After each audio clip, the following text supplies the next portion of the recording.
माझी एखादी गोष्ट नवरबांनी जास्त मनावर घेतल्यानंतर माझं असं पटकन काम झालं आणि पटकन मी बाजूला झाली असं तर माझं कधी होतच नाही. मला असं वाटत होतं की पटकन अंड्याची भाजी बनवून घेऊया, मस्त जेवण वगैरे करूया आणि मस्त नवरबांसोबत पिक्चर बघत बसूया.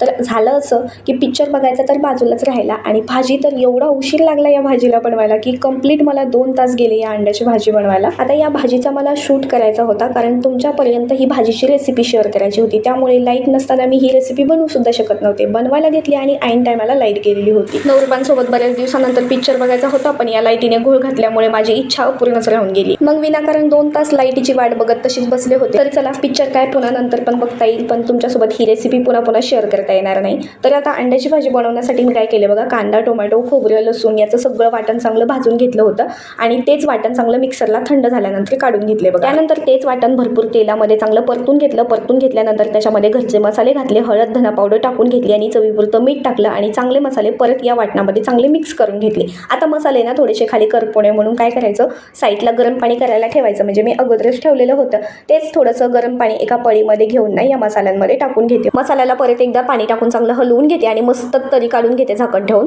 आता बघा झाकण ठेवलं होतं 5-10 मिनिटं आणि मस्त तरी आलेली आहे. आता काय करायचं, जे आपण अंड्याचे बिल असतं ना ते बिल थोडंसं 2-4 अंड्याचं साईडला करून ठेवायचं आणि ते बिल ना या वाटणाच्या ग्रेव्हीमध्ये मिक्स करायचं. म्हणजे अंड्याची ग्रेव्ही खाताना एकदम मस्त अशी हॉटेलसारखी टेस्ट येते त्या ग्रेव्हीची. तर आता अंडे जे बॉईल करून ठेवले होते ना त्याला तुकड्यांमध्ये कट करून घेतलं होतं. तेच अंडे आता या ग्रेव्हीमध्ये टाकले. गरजेप्रमाणे जेवढं ग्रेव्हीला घट्ट पातळ ग्रेव्ही हवे त्यानुसार पाणी घाला आणि भाजीला चांगली 2-3 मिनिटं उकळी काढून घ्या. तयार होते मस्त अशी आपली हॉटेलला जशी टेस्ट येते ना अंड्याची, तशीच तुम्हाला या भाजीची टेस्ट लागणार आहे. एकदा माझ्या पद्धतीने ही अंड्याची भाजी नक्की करून पहा.